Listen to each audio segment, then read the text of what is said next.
Hola, bienvenidos y bienvenidas a otro capítulo de Perrenque Orgullo de Bogotá, el espacio donde reconocemos a aquellos y aquellas que se la juegan por la ciudad, que lo hacen con valentía y que nos dan ese orgullo de una ciudad que es absolutamente diversa. Hoy tenemos un invitado muy especial. Tenemos a Felipe Cárdenas, el presidente de la Cámara de la Diversidad, que hoy nos va a contar en qué consiste eso de una Cámara de Comercio diversa, para qué hacer una Cámara de Comercio diversa, pero sobre todo nos va a contar quién es él y por qué no la jugamos por la diversidad en Bogotá. Bueno, Felipe, a mí me encanta poder tenerte aquí en este programa porque si hay alguien que yo conozca que tenga perrenque, ese eres tú. Muchas gracias por esta invitación. Felipe, cuéntanos quién eres tú, de dónde eres, si estás en Bogotá hace cuánto tiempo, cuéntanos quién eres. Bueno, mi nombre es Felipe Cárdenas, yo actualmente soy el presidente de la Cámara de la Diversidad, pero no soy bogotano, vengo de Manizales, del eje cafetero. Soy el hijo de dos ingenieros de Manizales que han trabajado mucho, ya se retiraron, pero trabajaron mucho en su vida por trabajar, lograr las cosas, construir una buena familia y sobre todo enseñarnos a mi hermano y a mí el valor de servir, que es algo muy importante para el trabajo que yo hago el día de hoy con todo el equipo en la Cámara. Soy administrador de empresas, me especialicé en comercio internacional. Después tuve la oportunidad de venir a Bogotá, recién me gradué y viví una temporada inicial aquí, trabajando en diferentes ONGs. Luego me fui de Colombia 5 años, estuve, gracias a oportunidades de buen empleo, viviendo en el Caribe, en Europa, en México, y regresé hacia el 2010 a Bogotá, donde tuve el privilegio de reconectarme con personas de la localidad de Chapinero aquí en Bogotá, que desde casi mi regreso, muy temprano regresando, me invitaron a conocer de un proyecto que tú muy bien ayudaste a gestar, porque Blanca es súper pionera de esta organización hoy llamada la Cámara de la Diversidad. Cuando estabas como alcaldesa local de Chapinero, ayudaste a coordinar una visita de la Cámara de Comercio LGBT de los Estados Unidos a Colombia, en un evento muy importante que generó mucho interés en algunas audiencias. Yo hago parte de una de esas audiencias invitadas y durante el año 2011 exploramos cómo tener una cámara en ese momento, Cámara de Comercio LGBT de Colombia. En 2012, en septiembre, fundamos formalmente esa organización y desde entonces soy su presidente. Estos años he podido estudiar un poquito otros temas, he estudiado finanzas corporativas, también me especialicé en la época de la pandemia en diversidad sexual para las empresas, que me ha facultado mucho para hacer el trabajo que hacemos aquí, y desde esa época hasta hoy, encantado de tener uno de los mejores trabajos del mundo, que es poder servirle a los diferentes grupos sociales, tanto de nuestra capital, Bogotá, como de todas las áreas del territorio colombiano, buscando su inclusión económica, su empoderamiento y su autonomía como actores activos en la esfera económica del país. Felipe, antes de entrar a hablar de la Cámara de Comercio, cuéntame cuál es tu relación con Bogotá, qué sientes tú por Bogotá, cuál ha sido el momento en el que te has sentido mejor en esta ciudad. Yo tengo un profundo cariño con Bogotá y si las personas que nos están viendo ahora quieren ver mis redes sociales, pueden ver que cada vez que posteo cosas que tienen que ver con Bogotá, pongo mi amada Bogotá y siempre le digo así, esta ciudad me ha dado todo a mí, esta ciudad me ha dado la oportunidad de conocer a mi pareja, me ha dado la oportunidad de enamorarme y de tener una relación abierta y libre como dos hombres gays en esta ciudad donde podemos ser. Adicional a eso, me dio la oportunidad de emprender, me dio la oportunidad de tener mis primeras experiencias laborales, me dio la oportunidad también de acercarme al mundo sin irme de Colombia. Los que venimos de regiones fuera de Bogotá, yo vengo del eje cafetero, las conexiones en algunos lugares del país con la realidad mundial o global no son tan inmediatas como en Bogotá. Gran parte del mundo ha estado en esta ciudad siempre, no solo por la diplomacia, sino las empresas, los visitantes, los turistas y demás. También me dio la oportunidad de ver la vida de una manera distinta, de ver un espacio posible sin discriminación, con apertura a los temas de diversidad, con un anonimato que me generaba mucha atracción. Yo que venía de una ciudad mediana, en una ciudad tan grande, donde poco o nada le importa a la gente tú quién eres, a quién amas, cómo te vistes, qué estudiaste, en dónde vives y qué te gusta comer. Y eso se volvió una variable de felicidad para mí. Yo vivo muy orgulloso de considerarme ya casi 20 años de habitar esta ciudad en diferentes temporadas. Ya bogotano, como bogotano, ya casi me considero un bogotano más. Me encantan los cerros orientales, me encanta el occidente, me encantan los atardeceres cuando sale el sol, me encanta también su lluvia. No me molesta el frío porque vengo de Manizales y estoy súper acostumbrado a estos climas. Manizales es más frío por el nevado, exacto, pero le tengo un cariño profundo y trato de ser lo más embajador, no solo colombiano, sino muy bogotano cada vez que estoy afuera. Creo que esto es una ciudad que tiene mucho para ofrecer, un potencial enorme que creo que no vamos ni siquiera en la mitad de desarrollo del potencial que tiene Bogotá, y me encantaría seguir estando aquí, seguir haciendo trabajo aquí y decirle a mucha más gente, no se pierdan la oportunidad de estar en una ciudad compleja, caótica, difícil como todas las ciudades grandes, pero tan maravillosa como Bogotá. Pero porque acabas de comentar algo que no quiero pasar por alto. ¿Cómo así que aquí conociste a tu pareja? Sí. ¿Qué pasó? ¿Hace cuánto? Ya casi las semanas cotizadas para una pensión. En diciembre del 2006, llevando poco tiempo viviendo en Bogotá, yo vine a principios del 2006 a vivir acá, a un primer empleo, gracias a diferentes dinámicas que tenían que ver con la política en el tema de juventudes. Yo no estaba en una organización política, pero trabajaba en una organización de jóvenes y nos invitaban a espacios donde interactuábamos con juventudes de partidos políticos. Conocí en ese entonces a quien fue el secretario nacional de Juventudes del Partido Liberal, Andrés Vázquez, un politólogo javeriano aquí en Bogotá, pero barranquillero, que cuando terminó su colegio vino a estudiar a Bogotá. Otro testimonio bonito de lo abierta que es Bogotá para darle acogida, tanto para trabajo y para estudios, a muchas personas del país. Y desde que lo conocí, creo que me enamoré muy rápido de él. Y desde diciembre del 2006 empezamos a salir, tuvimos una relación muy bonita en Bogotá, luego un poco a distancia por nuestros viajes y nuestros empleos, luego regresamos a Colombia a vivir juntos a Bogotá y estamos juntos desde esa época. Este diciembre van a ser 19 años. ¡Wow! ¿Cuánto duraron a distancia? 3 años duramos a distancia. En una época cuando no teníamos la madurez de hoy en el mundo de hoy, no solo después de una pandemia y entre pantallas y tan interconectados, hay mucha más madurez en el lenguaje para hablar de formatos de relación, de acuerdos, un montón de terminología que nosotros, los primeritos millennials, no conocíamos, como relaciones abiertas, cerradas, poliamor, si amor, mamor, con amor, lo que se pueda. Todas esas dinámicas de hoy eran muy ajenas a nosotros en esa época. Te hablo por allá 2007, 8, 9, 10, cuando vivimos por fuera. En esa época logramos sostener una relación que en el lenguaje de hoy fue una relación súper comprometida, cerrada, solo de nosotros dos, muy dedicado el uno al otro, por casi 3 años, con dificultades de diferencia horaria, de muy poco presupuesto para poderlos ver, porque viajar era mucho más caro que hoy. No teníamos celulares con redes sociales ni celulares inteligentes. Era 200 veces más complejo. Entonces, soy un testimonial de un paisa con un costeño que se enamoraron y se conocieron en Bogotá, que empezaron una relación muy linda aquí, pero que sobrevivimos a las complejidades de la distancia y que hoy podemos tener un formato de vida muy bonito de casi 2 décadas. Bueno, eso es Bogotá, claramente. Ahora sí, Felipe, cuéntame, ¿de dónde surge la idea de crear una cámara de comercio? Tú me decías que al comienzo era LGBT. ¿Cómo fue ese tema? ¿Cómo surge esa idea? Bueno, eso surge en la cara de la moneda colombiana del interés de algunos emprendedores y empresarios colombianos que no la tenían tan clara, pero dijeron, ¿qué se puede hacer?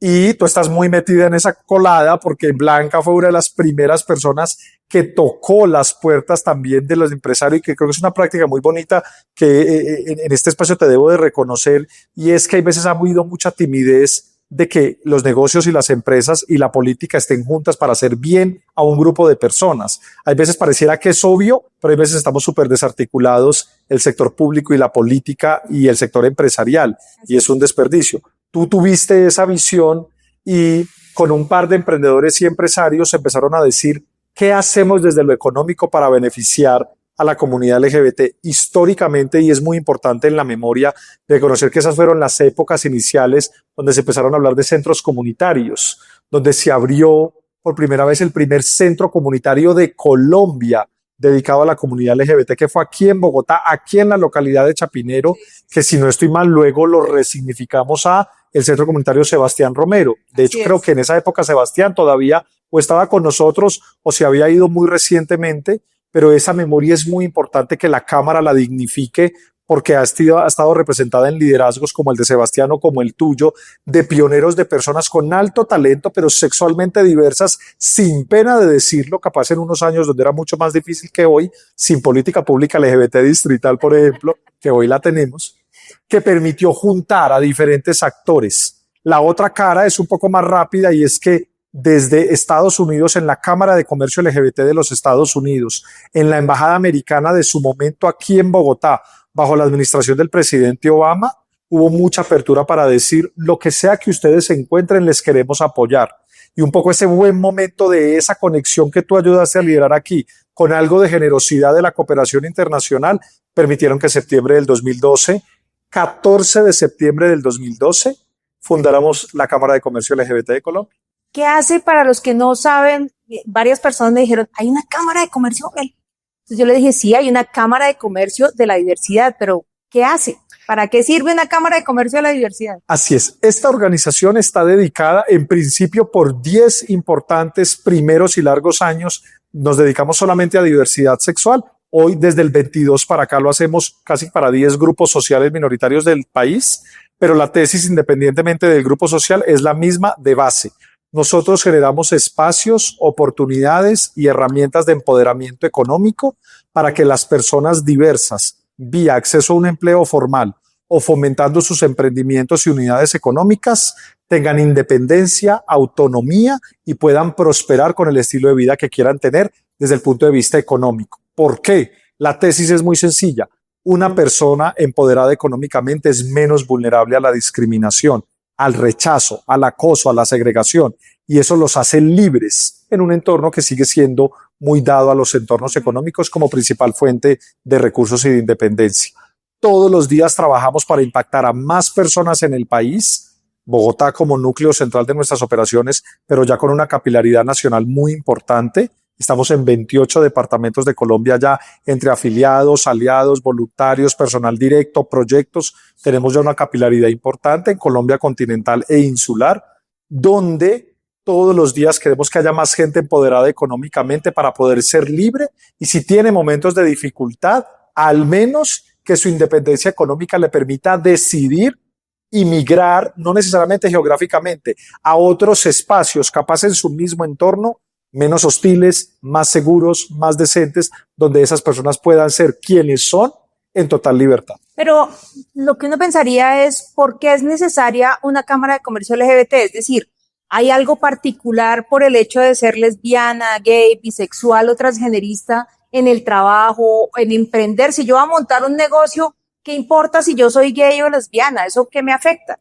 Esa pregunta es muy buena, mi querida Blanca, porque ha sido, digamos, la línea, el hilo conductor de todas nuestras operaciones por estos 13 años larguitos, donde hemos entendido que no es necesario, que una organización como esta no debería de existir. Yo creo que soy de los pocos presidentes de una organización en Colombia cuyo mandato por nuestro consejo directivo y nuestros aliados principales es desaparecerla, es bajar el letrero y apagar la luz.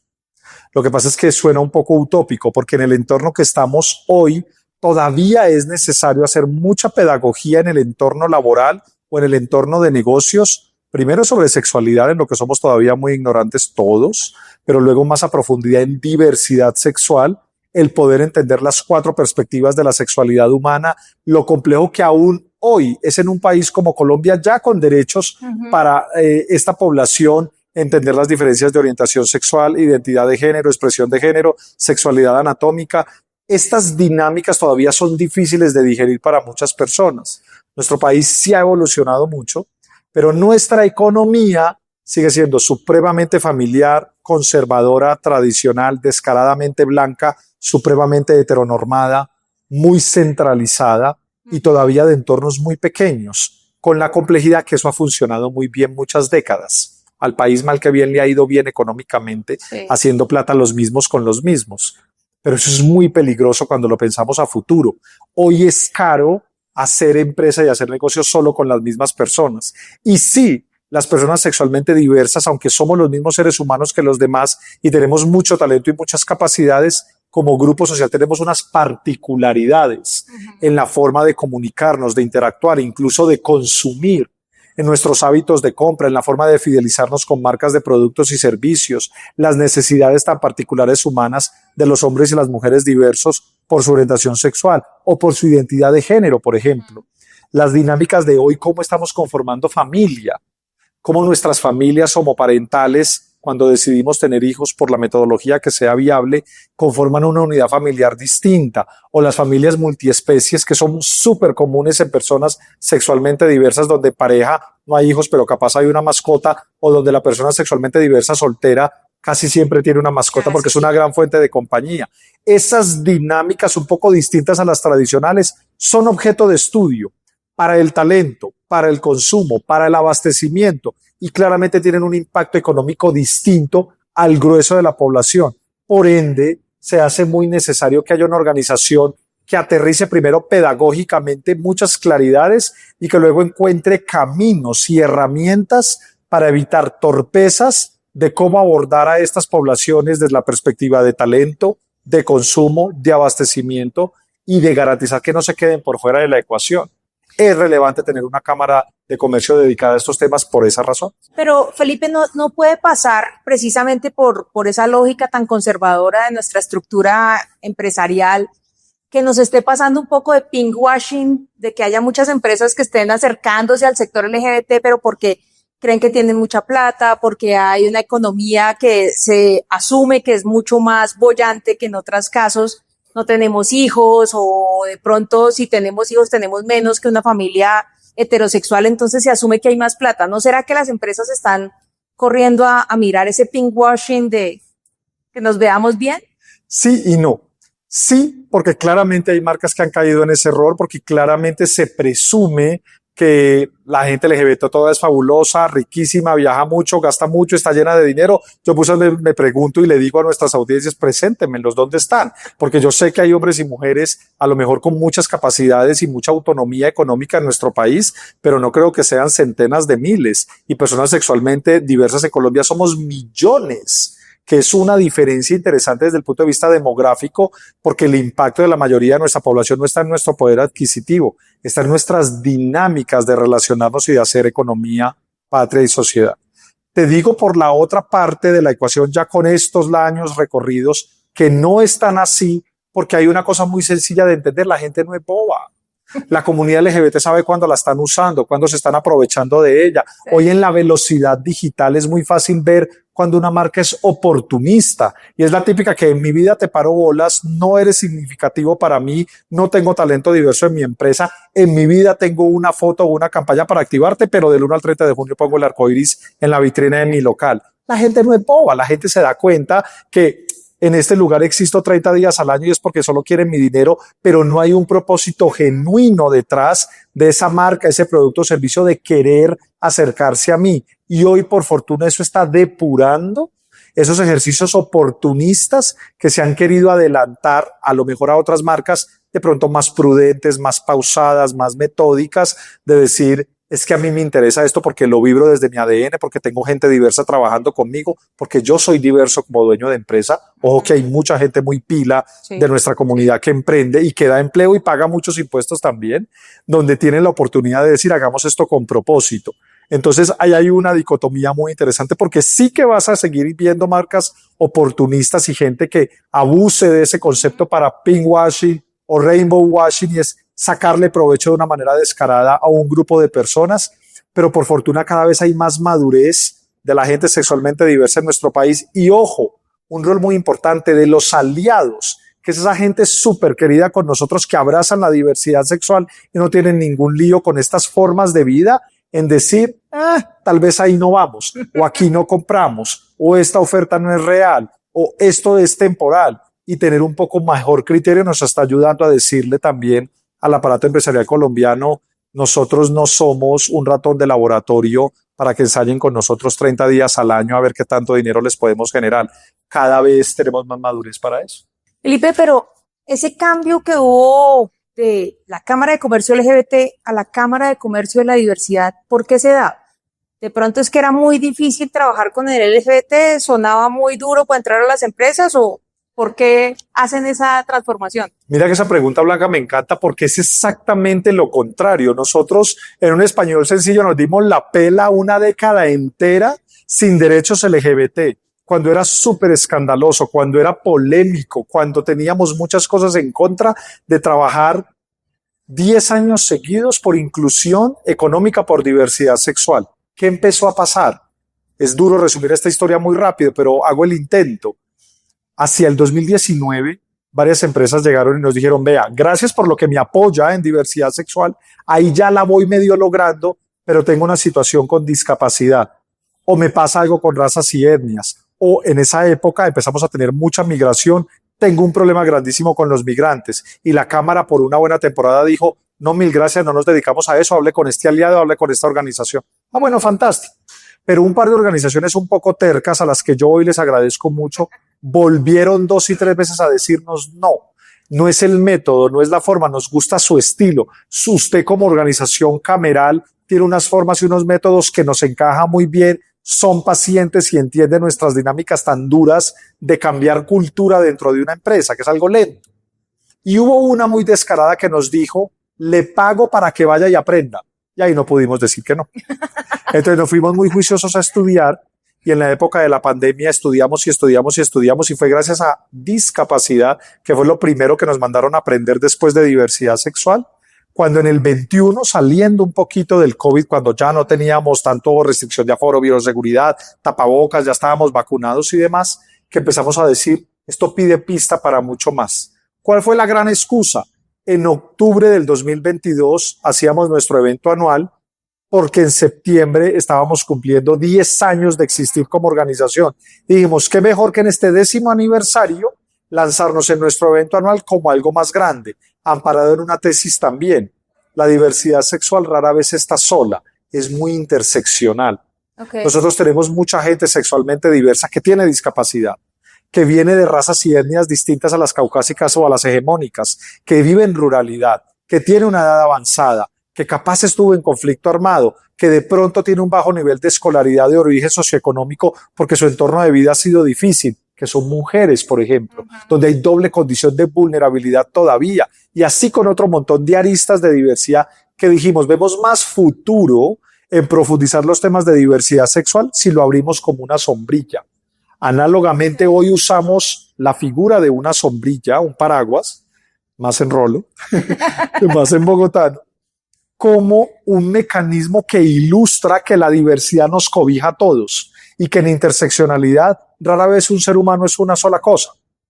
Y en esa dinámica género y diversidad sexual siempre han estado juntas. Diversidad sexual puede estar con razas y etnias, con discapacidad, con migración, con edad avanzada, con ruralidad, con múltiples aristas. Y en octubre del 2022 nos lanzamos como Cámara de la Diversidad para abrir esa sombrilla y también salir mucho más a esos grupos sociales a decirles, ustedes también nos importan, después de darle con toda la disciplina y método 10 años a diversidad sexual. Hoy, 3 años después de haber hecho esto, seguimos siendo una cámara cuya prioridad sigue siendo la diversidad sexual. De eso ya sabemos bastante, tenemos una historia bonita recorrida y hoy podemos hablar con mucha menos timidez y reparo de estos temas. Es menos difícil, menos espinoso, no es ilegal, está súper legislado ya. Y aunque hay mucho por mejorar. Y hay muchas personas que quisieran ir atrás, ¿no? Es cierto. Y hoy estamos en una época bien particular y todavía hay gente que esto le incomoda y Colombia sigue teniendo situaciones de violencia muy agresivas con nuestra población diversa, especialmente con nuestros hombres y mujeres trans, donde ahí la deuda sigue grandísima y la tenemos que superar. Pero también hoy podemos tener unas conversaciones distintas a las del 2012, que aunque queremos mucho más, tengo que ser positivo en la crítica de decirles si hemos tenido una evolución como país. Yo hoy puedo tener conversaciones duras sobre orientación sexual, identidad y expresión de género que yo hace 10 años no podía tener. Falta mucho, pero el panorama es un poco, la Cámara lo ve más en positivo. Estamos muy distintos a como estábamos hace 10, 12 o 15 años, pero abrimos esa sombrilla porque vimos mucho futuro en una organización que todavía le faltaba mucho lo que ya había hecho por una década en diversidad sexual con otros grupos sociales. Bueno, y esa entrada a otros grupos sociales, ¿qué cambios implicó? ¿Qué aprendizajes? Tuvo que haber diferencias, por más que tuviéramos en común la discriminación, el que nos traten diferente, el que el acceso sea distinto, Pues es distinto trabajar con la población LGBT que trabajar con la población con discapacidad o afro. ¿Qué tuvieron que aprender para adaptarse? Ha sido la escuela de la vida, mi querida Blanca. Nosotros, tres cosas que te puedo resaltar. La primera, un error muy común que hacemos cuando trabajamos la diversidad sexual. La Cámara se sentía orgullosa de tener el pilar de diversidad sexual como tan profundo. Mentira, no éramos diversidad sexual ni LGBT ni LGBTQ+, éramos G. Sí. Esto era un colectivo de hombres gays chéveres, nada más. Y nosotros mismos en autorreflexión y autocrítica dijimos, si las mujeres no llegan a nuestras conversaciones, si las personas bisexuales, no binarias y trans no llegan a nuestros espacios, esto de incluyente por diversidad sexual no tiene nada. Entonces ahí también tuvimos nuestra autorreflexión, nuestras propias catarsis, porque era muy cómodo hacer esta función cameral entre hombres gays, cisgénero, blancos de la localidad de Chapinero, bogotanos, capitalinos. Es mucho más profundo que esto. Eso fue un gran primer aprendizaje. Cuando nos abrimos a esas otras aristas aprendimos otra cosa. Lo primero te lo cierro en esto. Nosotros necesitamos muchas más mujeres y adicional muchas más personas de pronto no tan cis y no tan parecidas en el espectro de la diversidad sexual. Y solo hasta cuando nos subimos a este nombre lo entendimos. Segundo, nosotros seguíamos siendo una organización cuyo talento, pero también cuyas audiencias eran descaradamente blancas. Y Colombia no es blanca. O sea, lo que están viendo aquí es medio accidente en la naturaleza, en demografía somos muy minoría. Colombia es mestiza, es mulata, es afro, es indígena, es raizal, es palenquera, es rom y también es de gente blanca que no tiene nada de malo y no lo podemos satanizar. Pero estaba raro que todos nuestros entornos solo fueran así. Entonces ahí tuvimos un aprendizaje de una mentora en temas de razas y etnias que me ha cambiado la vida y un día nos dijo, Felipe, equipo de la Cámara, el micrófono lo tienen que dejar de tener la gente que tiene las historias contadas y hay que darle el micrófono a quien tiene las historias vividas. Ya dijimos, estamos haciendo todo mal. Hay que empezar a darle vocería y visual y ponerle rostro a esos rostros que tienen las historias que las viven ellos y ellas mismas. Y empezamos a trabajar muy fuerte el tema de razas y etnias. Y uno muy bonito, que no es una puya para la organización ni para este podcast, por favor no me malinterpreten, pero es que le metimos un proyecto en textos a nuestro plan estratégico que se llama desbogotanización de la Cámara. Estábamos muy cómodos haciendo todo aquí en las mismas calles, en el mismo barrio, y no estábamos saliendo a nada fuera de Bogotá.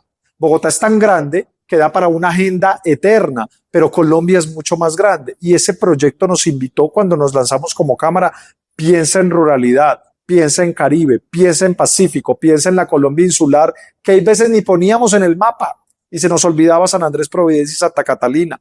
Piensa en la Amazonía, piensa en el oriente colombiano y la situación de frontera, lo complejo que es nuestro oriente colombiano y lo olvidado que está hay veces para estas agendas. Salir de Bogotá estos 3 años de una manera muy agresiva, en positivo, nos ha ayudado mucho a que hoy, por ejemplo, tengamos presencia en 28 departamentos del país. En 2022 estábamos solo aquí, 3 cositas en Medellín y chao. Eso también nos ha generado mucha madurez y mucha evolución. Y una conclusión después de esas 3 premisas, mi querida Blanca, es que hemos aprendido que aunque sabíamos mucho de una cosa, estudiar la diversidad ampliada es muy exigente y muy riguroso desde lo pedagógico. Estamos dedicados a aprender, pero no desde lo que nosotros leamos e interpretemos. Nos estamos aliando y uniendo con la gente que de nuevo tiene las historias vividas, que puede decirte con propiedad, yo como migrante, yo como afro, yo como adulto mayor, yo como indígena, yo como rural, tengo estas preocupaciones y estas necesidades. Y eso nos está ayudando, sin ser perfecto, porque nos falta mucho por aprender, a que la tarea nos quede bien hecha.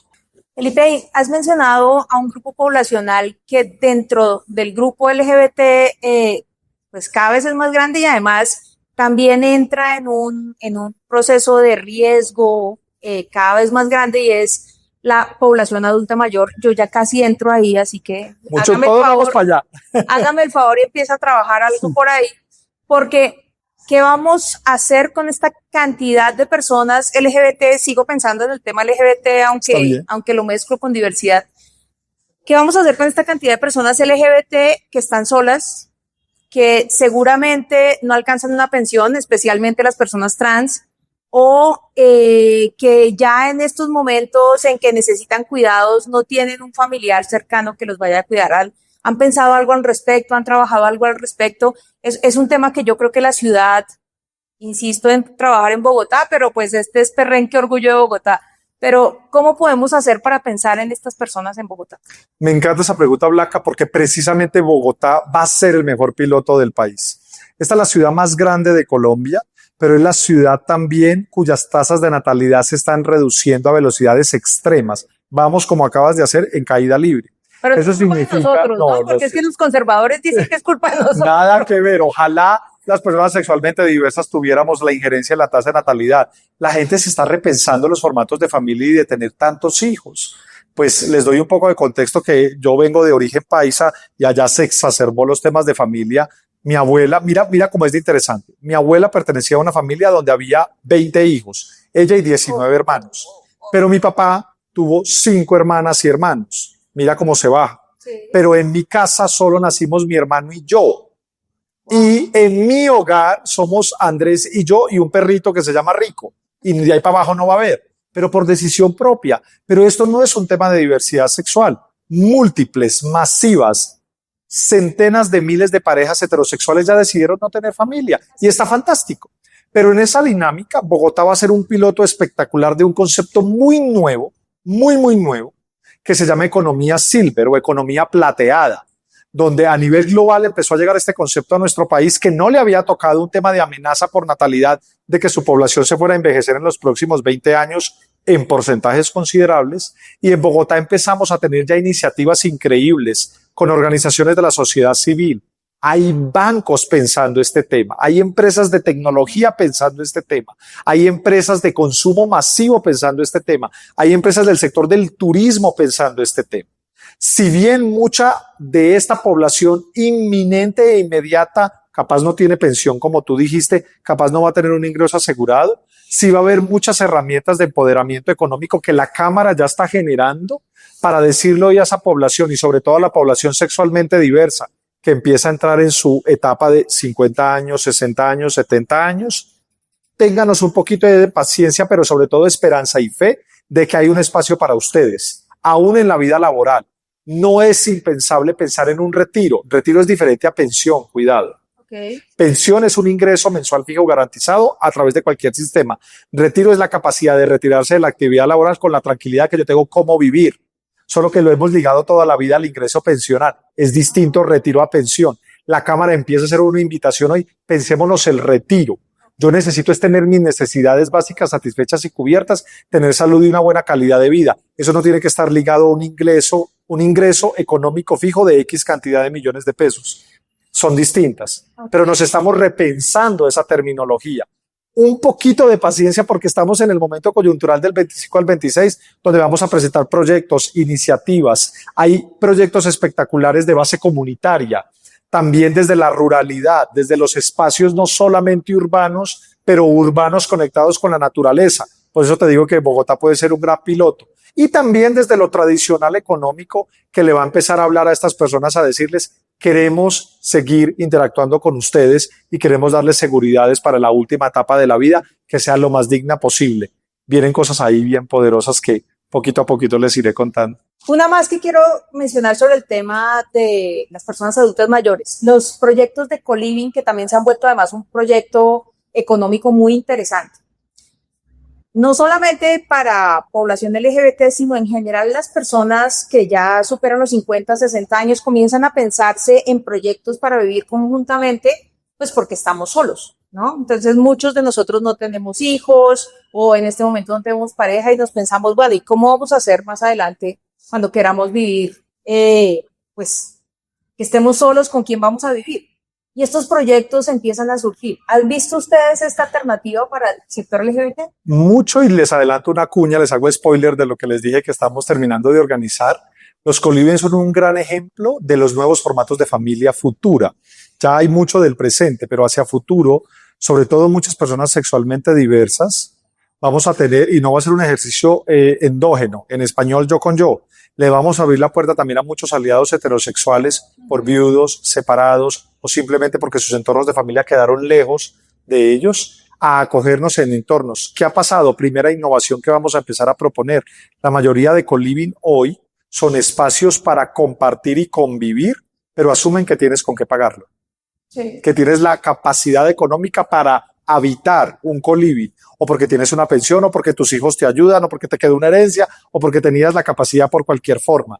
Nosotros desde la Cámara ya nos estamos repensando en el marco de la economía plateada modelos de colivings autosostenibles y generadores de ingresos, que todavía, si no hay poquito, por no decir nada, hay casi nada de eso en Colombia. Y va a venir una ola muy bonita, muy promovida con aliados de la Cámara de la Diversidad, donde nuestros coliving no solamente sean para estancia y descanso, que es necesario, tampoco para ponernos a trabajar como cuando estábamos en edad plenamente activa, pero que las dinámicas de los espacios atraigan a otra gente, que genere un modelo de generación de ingresos, que lo hagan autosostenibles y, por qué no, rentables, para generar más impacto en otras personas que no tengan esas facilidades, pero que ya no dependan del ingreso personal que me permite pagar un coliving chévere, bonito, cómodo, costosito, que son costositos los coliving actuales, sino que se vuelvan un órgano generador de ingresos que primero los haga autosostenibles y, por qué no, desde la rentabilidad bien utilizada, que permita generar impacto en otras personas. Me encanta. No. Ya viene ahí un poquito de paciencia.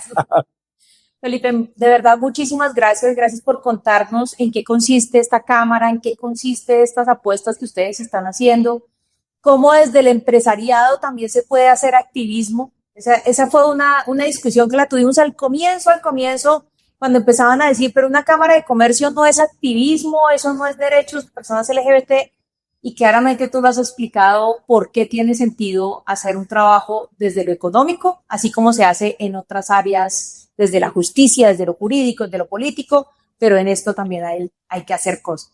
Felipe, gracias. Tú siempre has sido una inspiración, me encanta la forma como haces este trabajo y me gustaría que también le dijeras a esas personas que quieren o emprender o están buscando trabajo o tienen alguna pregunta acerca de cómo meterse en la economía siendo una persona diversa, ¿qué mensaje tú le enviarías? Yo les diría 3 cositas muy rápidas, 2 premisas y una conclusión final. Lo primero es: no podemos hacer economía con los mismos, lo mencioné ahorita, y esto es una invitación abierta, que tampoco nos quedemos nosotros mismos por fuera de espacios. La comunidad diversa, y sobre todo en Bogotá, hemos sido muy inquietos, hemos sido muy transgresores, hemos sido muy disruptivos, de pronto desde el activismo social, muy necesario. Hoy, gente como nosotros en esta organización nos debemos al esfuerzo, el trabajo y la lucha, incluso la vida propia de muchos activistas sociales, pero entendimos que otros podemos contribuir desde otra esfera que se llama activismo económico. El activismo económico es un complemento súper bonito, capaz es el hermano menor del activismo social, que da otras alternativas y oportunidades. Esa es una primera premisa. La segunda, esa inquietud, ese ímpetu, ese perrenque que tiene la comunidad diversa, no se nos debe quedar en pantallas, en textos, en subir hacia arriba o en opinar sobre situaciones. En eso ya somos muy activos. Hay una invitación a la acción. Ese perrenque puede salir en un mundo tan interconectado hoy de la pantalla. Hoy más que nunca es valioso el poder de salir a una marcha, ir a reuniones, entregar volantes, tocar puertas, recoger firmas, hacer acciones afirmativas en lo presencial. De pronto la pandemia nos dejó mal acostumbrados a las pantallas y a un activismo muy bonito que es muy digital. Pero el cambio lo producimos es en la calle, es en las reuniones. Capaz los webinars también sirven, los encuentros virtuales no se van a acabar, pero nos falta un ímpetu y el perrenque no puede ser solo digital. El perrenque necesita caminar, montarse en el bus, pedir el carro, tocar puertas, seguir yendo a reuniones, seguir haciendo acciones afirmativas desde lo presencial. Y tercero, la última, que es una tesis que si no la digo, me regañan aquí, desde el logo me hacen un llamado de atención. Recuerden, mis queridos amigos, que discriminar es el peor negocio de todos. Así que hagamos economía donde nadie se nos quede por fuera. Pues claramente aquí tenemos una oportunidad de ver el perrenque de Bogotá, con una persona que llega a Bogotá, ya se siente bogotana y realmente nos hace sentir orgullo de esta ciudad. Muchas gracias.